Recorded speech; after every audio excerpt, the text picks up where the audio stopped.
Test cricket is probably, again, for a cricket fan, is the best event. I mean, when you talk about, I mean, all these modern terms, you talk about the experience, right? So what is that experience when you go to something, whether it's an event, whether it's an match day or whatever. So I think probably test match is so good because it just runs all day. So I went there, I said, oh, they're my friends and we are just exiting. No, I'll click your photo, I'll give it to the police, I'm going to call the police and stuff. It was so annoying to see that New Zealand players, when they went back to the dressing room, they appreciated the crowd by waving, and they did that, and they went, while the Indian team didn't even look at the fans. Only KL Rahul did. All right. Welcome to Navigating Opinions Sports Edition. We used to do the Ground podcast, which is the same thing, but I'm just shifting it to the channel. So it's Navigating Opinions Sports Edition, and today we are going to talk about a lot of things. But firstly, India versus New Zealand. And it's worse for me because I actually went there to watch the game, and it was a good experience but also a bad one. But like overall, what reaction have you seen so far?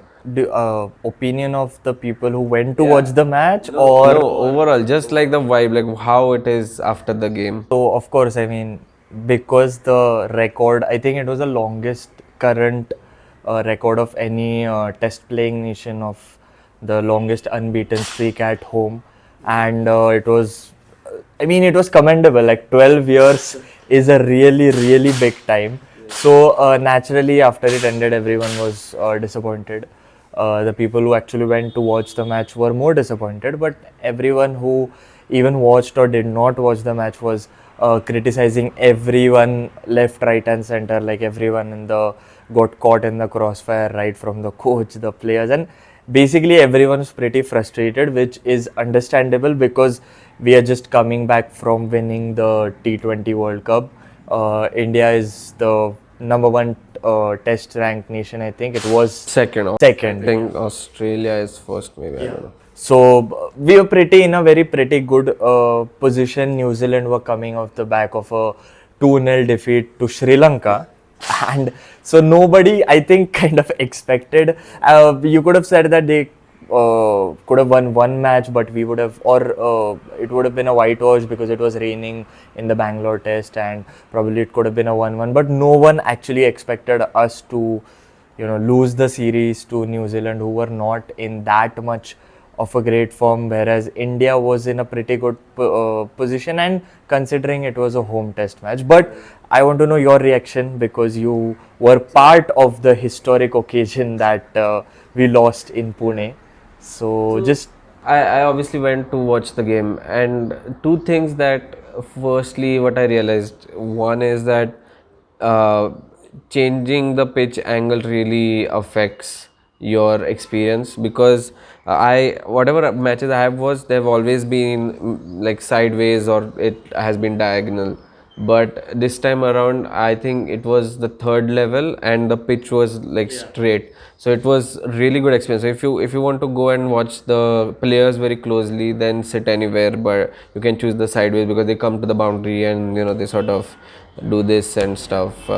And but if you want to watch a game and you are a cricket fan, you have to have that angle, and it will be sold out very quickly. So we were lucky, actually, we got that, because everything was sold and just those 3 to 4 seats were open, and then we could book that, which obviously was pointless because anyone was sitting anywhere. I mean, I should have assumed that this was India, because on the first day I was like, okay, so I was asking everyone, where is this, okay, where is the Z thing, and I was like, okay, anyone is sitting anywhere, so let's just sit where the angle is great. yeah, and I also watched I mean, I've only watched one match live in my entire life, and it was from that South stand.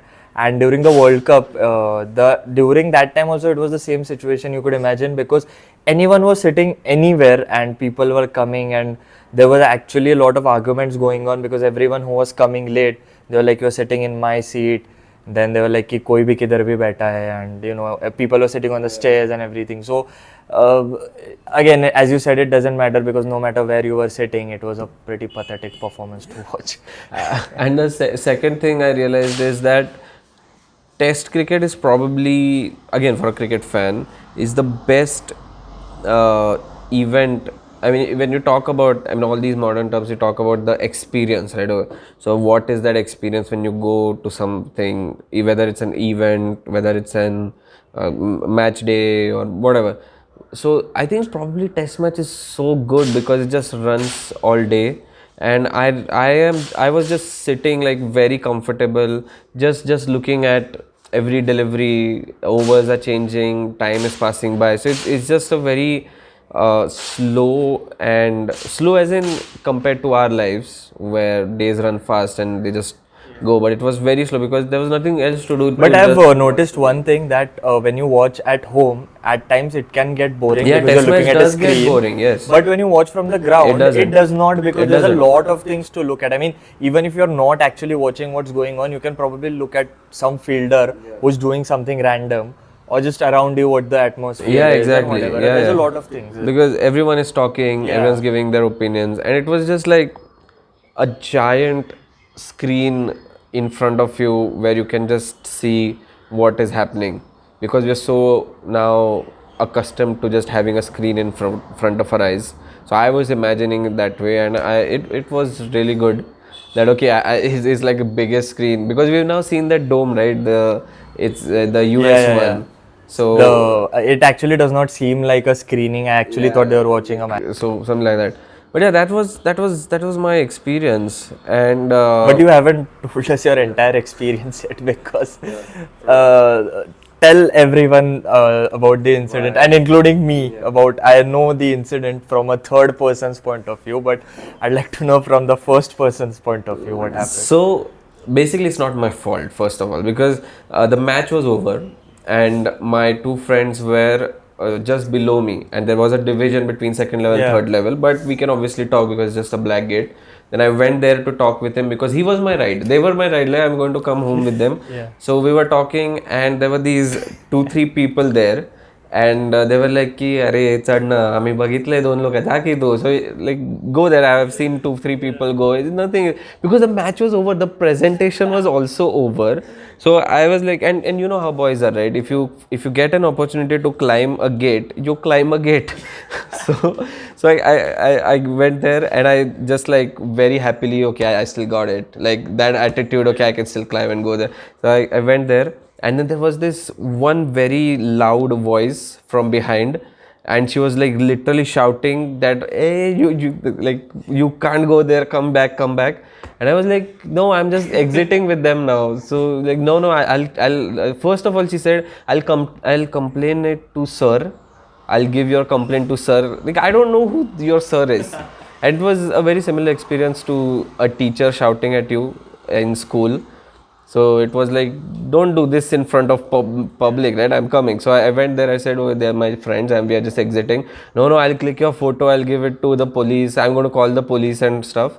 So I was like, okay, fine. And then I climbed back, and she thought I'm not coming back because there was this a different alley type thing. So there was one gate and second gate, and I had to go to this. But there were like 5 people watching what's happening. They were enjoying. So I climbed this one, and she thought I'm not coming back. So she was shouting again, no, I'll ban you. We are going to ban you. You can't go. And she wasn't like a very sophisticated English speaking. She was like a very Marathi from that village. And so I was like, I'm coming. And then I went back, and then everyone started laughing that you caved. How can you do this? Just go and exit. Why did you come back? So it was like from everything. And then those two friends, obviously they were laughing, and they were like, yo, what are you doing even? So my point is, first of all, the match is over. So I'm not going to do anything. Secondly, it's a second level, so I can't even go and jump on the ground and like do something. And thirdly, how does it matter?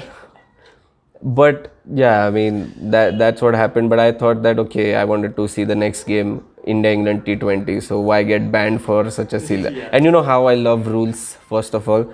So went back. But in hindsight, I feel that's the most exciting thing an Indian did in that stadium that day. So, Yeah, so that was the I was about to experience. say that if only the amount of efforts that you put in, if Rishabh Pant had put in to make that run, complete that single, the result could have been something else. So, yeah. Different.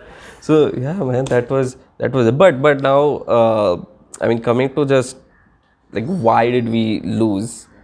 Firstly, I feel that everyone did talk about the batters because which is true. I think they did throw their wicket away, but I think it was still chaseable. The score was still chaseable if in our bowling, Rohit Sharma was more aware and active as a captain, and I could see the field placement.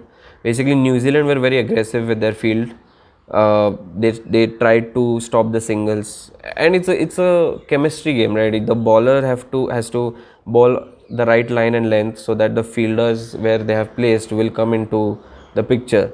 So Santner, if you look, so there was three players inside the circle to stop the single, and then players outside the circle, because even if they get past, they'll only get a single, or they have to take some kind of a wrist shot to go over the fielder. So that was missing, and probably that the lack of runs really hurt our batters, because almost all of our batters thrive on scoring runs consistently. I mean, Dravid and Lakshman or Sachin Tendulkar, they are like exceptions. They don't really go off their balance if they don't score a lot of runs. But here, Virat Kohli, he needs to be moving. How often have we seen that he's settled, but he doesn't play for a while? Like the other batter takes in 10-15 balls and he's just played 2-3 after he's been settled, he will still get out because he doesn't, he needs runs. Same with Sarfaraz Khan, same with Rohit Sharma, Shubman Gill, yeah, Shubman Gill, same with them. Shubman Gill was looking so good, but then before lunch and then after lunch he couldn't settle because he wasn't getting runs. So that's something I feel was really lacking. And one very good point that a group member made, our WhatsApp group member in our discussions group, that why Indians were still hoping that India would win even after losing 8 wickets, is because the only reason was that we have all seen Ravi Shastri and Virat Kohli era, and we feel that this is the same team, which it isn't. And that's why we all had hopes that, okay, you know what, Bumrah will do it, because Bumrah had scored 35 runs in that over in Test against England. So we thought, okay, that will happen. But that's just not the case. It's not Kohli Shastri Yeah. anymore. Yeah. And I think even right now, when you were talking about the result or why we lost, most of the focus was on the batsmen and why we lacked. But I think a lot of the blame is also on the coach now, because as we have spoken about in our previous episode, Gautam Gambhir, when KKR won the IPL, he was the face of at the entire tournament or their entire victory. He was the guy who got the credit, and it was sort of a build up to the BCCI or the Indian media kind of soft launched him into the coaching role, because back then by then everyone had an idea that Gambhir is eventually going to become the coach. Now he has become the coach, and majority of, as you asked me earlier, what is the reaction of everyone, a lot of the reactions are going to the usual scapegoats. Kohli did not play well, Sharma threw his wicket away, the bowling was not good, whatever, everything is back on that. But my whole point is that if Gambhir is actually taking credit, or he is not taking credit, actually everyone is giving him the credit, so the blame should also be on him, because he has inherited one of the best Indian sides in Test cricket. He has inherited an Indian team which has won the World Cup, which has made the finals of the last two WTCs. He has inherited a team which made the World Cup final as well. So, in short, he has inherited the best possible squad.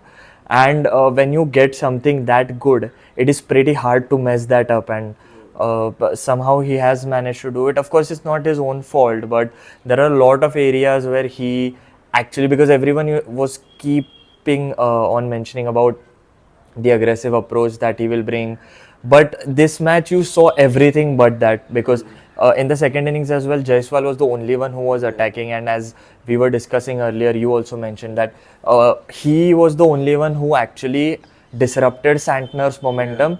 But the rest of the players, as the wickets kept on falling, they, as you also caved in, the batsmen also started going into their own shell, and eventually everyone got out because we kind of showed New Zealand too much of respect, which I mentioned earlier that they were coming off the back of a Test series loss to Sri Lanka.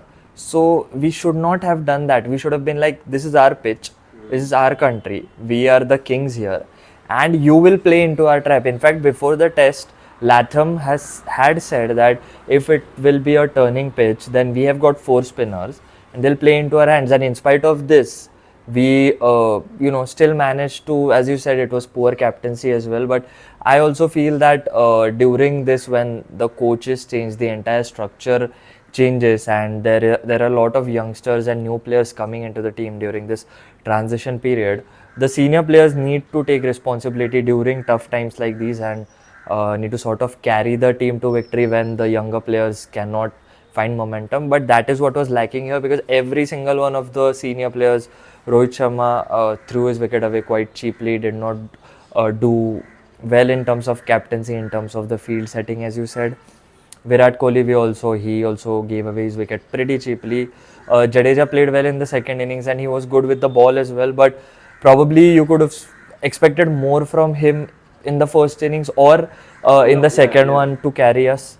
Yeah, but I think what you're talking about is, if you go back to Australian dominance era from the 1990s to 2007, when they won 3 World Cups in a row, unbeatable at home, away from home. So basically, you had this generation, and they kept on producing one of the best players at every position.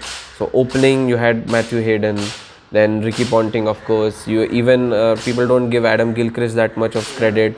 Mike Hussey, Andrew Simon, Shane Warne, Brett Lee. So they kept on doing that. Then came, obviously, you had Mitchell Johnson. Then Mitchell Stark is he's probably from that lineage, but there were still good players. Jason Gillespie, Michael Bevan was in the 90s. He was like that aggressor kind of.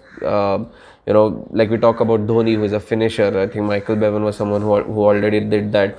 But they won a lot of trophies. Even their average players seemed like world class when everyone, it was like when the actually world class players like Ponting or someone, Simons, they were not performing. These average guys used to take that responsibility and used to seem world class. And so the point is that they actually won when they had the most like one of the best squads, and they won and they dominated. I think here right now, if we have Rohit Sharma, who is regarded as obviously one of the best T20 players, ODI players, legend, even before retiring, we're considering him legend. We have Virat Kohli, obviously, the best batter of this era, I think we can say. Yeah. Maybe not in test matches, but overall, I think he's been really brilliant. We have Shubman Gill, who's been talked about, who will be carrying the baton from Virat Kohli. Jasprit Bumrah, probably an anomaly in Indian bowling department. World bowling. And Ravi Ashwin, #1 test bowler. Jadeja, #1 all-rounder. So if we have all these players who we know that these are world class, so this team has to win a lot of things. It's not just about one T20 World Cup, and that's where I think this mentality has to matter. Yeah. We have to win the Champions Trophy, we have to win the WTC, and now we are even questioning whether we would be in the final of the WTC. Yeah, because chances are that South Africa have better chances because they have better they have easier fixtures, 2 home series, and we now have to play New Zealand next home match and 5 tests against Australia, out of which we have to win 4 at any cost. Yeah, which is looking so difficult because our bowling attack in Prasidh Krishna, Mohammad Siraj don't look like they can support Jasprit Bumrah. So because players can play one bowler off and they will try to target someone weaker, but if that weak bowler is also not giving them a chance, then you start to lose wickets. So I think it's going to be very difficult. So that's why senior players had to take this responsibility and take it to the next stage. And we But I discussed don't this know. also Yeah. that probably it's because of the, what do you say? Like we talked about Pakistan, how they conceded 800 runs against England, and they dropped their best, not the best, but They drop Bobsy the king. yeah, they dropped their most famous, or the guy which The main core, Pakistan they dropped the represents. core, right? Yeah, Naseem they Khan, dropped him, Afridi. and they went on and won the series in a pretty convincing manner. Whereas here, no matter how, I'm not going to single out and take names. This is not just on the players, but also on the selection committee and the coach as well. No matter how anyone performs, they still know that they are not going to be dropped, and they are still going to be keep on playing or keep on making the team. So do you think that at some point, of course it's pointless to say that players start taking it lightly or unseriously, because when you're playing at that level you are in a sort of a different mode, but do you think that subconsciously, knowing the fact that you are going to make the team no matter what and having no competition, actually affects a player's performance? I think it affects a player's performance, but I don't think it affects that much to Rohit Sharma and Virat Kohli, because they are at a very different level where they wouldn't take anything casually. But what it does is, I think, what you're saying is right. I mean, not the player part. I don't think I disagree with the player part. Just for Rohit Sharma and Virat Kohli, others it does. Like Rishabh Pant, for example, I feel we have been trusting him for a long time in all formats. Even Jadeja, in Test matches, it's fine because Rishabh Pant is probably one of our best batters right now.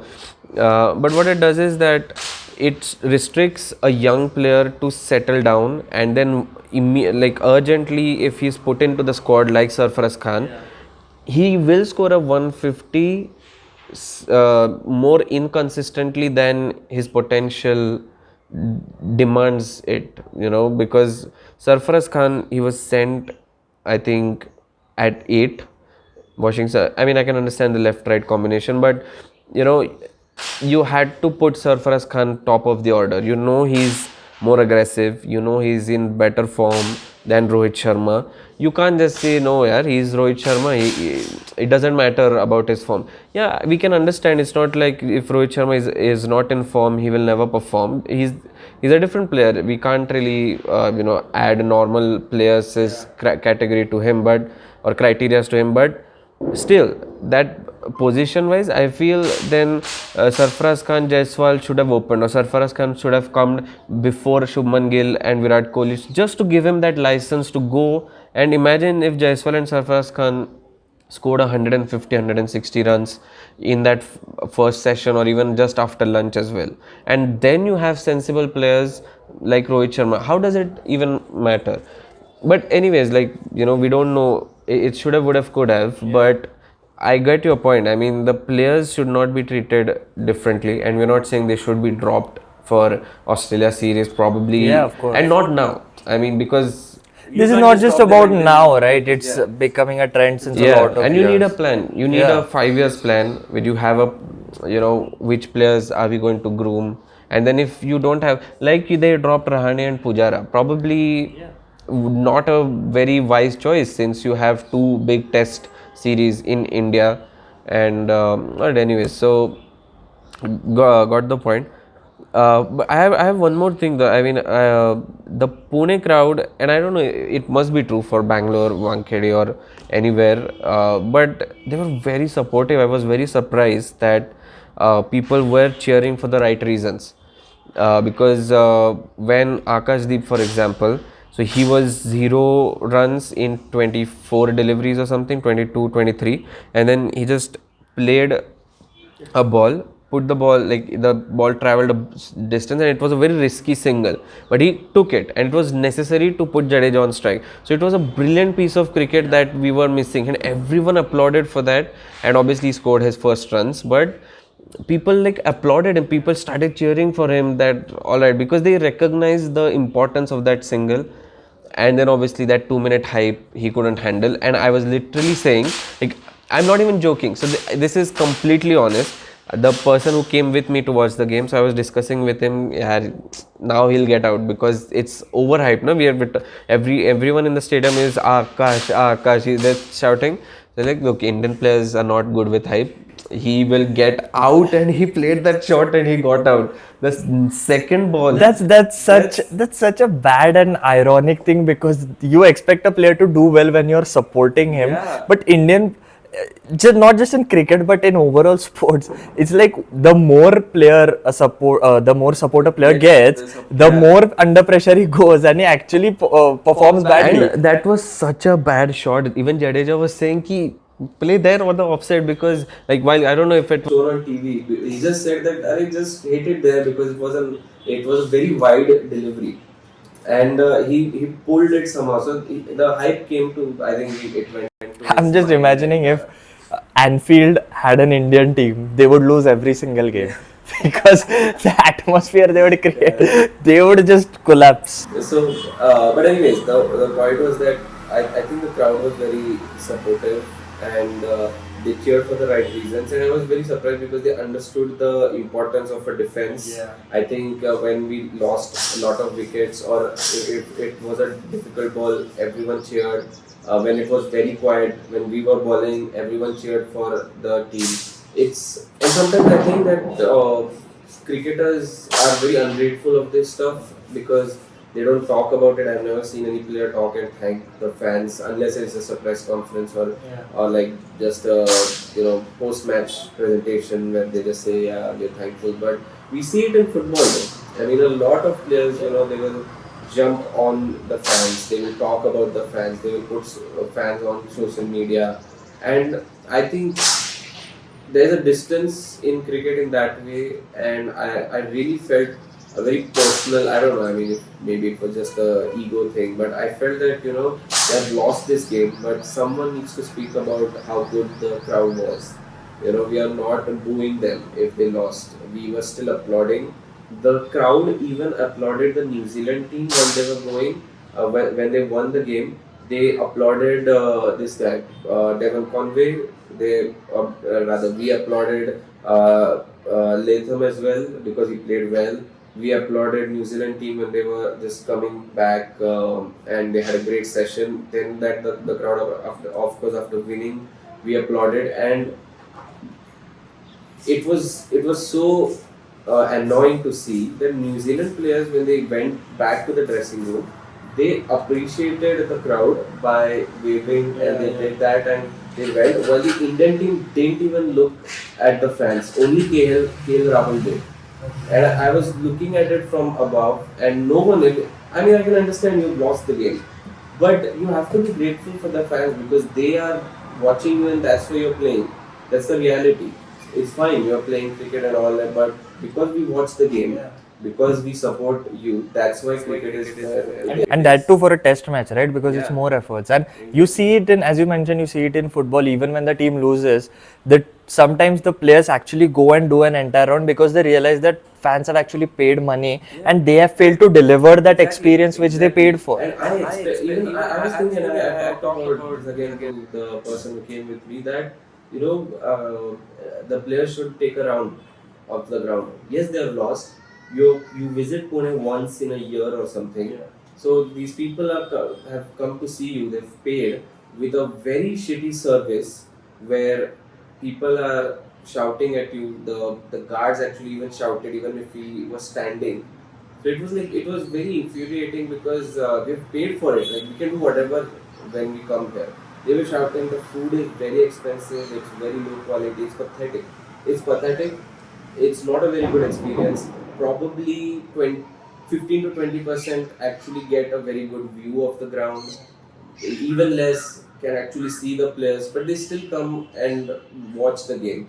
And like a test match, you have to appreciate people giving 5 days, people who are giving an entire day for you. And it was, I think it's just. I don't know if you've seen that video, but in the Italian Serie A, there's I don't remember which team it was. I don't know if it was the Serie A, but the team had lost, and the ultras, the hardcore fans of the club, they were actually entire team was standing in front of the goal post, and those ultras were actually scolding them and telling them what went wrong, and they were explaining that you are playing for this club, there are standards, the players who have played before you, they have respected the batch, you don't understand what it means to the club. And they were actually standing and listening to every single word because they knew the importance. And it is a common thing in football, but as you said, that is not something which cricket has managed to create, except maybe for the IPL, because there it is a lot of a hardcore club culture, but even then there is no actual mention of the fans, because I think only the Chennai Super Kings fans are like, you know, the yellow army or something that is there. But we had CSK and MS Dhoni, for example, actually talk about. I mean, all right, he's a very reserved guy and stuff. I mean, not very personalizing, but I'm just talking that I've never seen a CSK players actually acknowledging that, you know, how hardcore CSK fans are. I've seen maybe some RCB players in interviews when they were specifically asked about the fans. They then are told, but I haven't seen an initiative from any player, unless I don't know, I don't follow a lot of players. and that is why we had done that episode on when BCCI was planning to introduce that system in the Tamil Nadu league of the they won't take a toss and they would give the away side the advantage, and we had talked about that. That is true for you know, where fans or the away team atmosphere actually matters in football, but in cricket we do not have that fan culture where the home team gets a lot of advantage except for the pitch.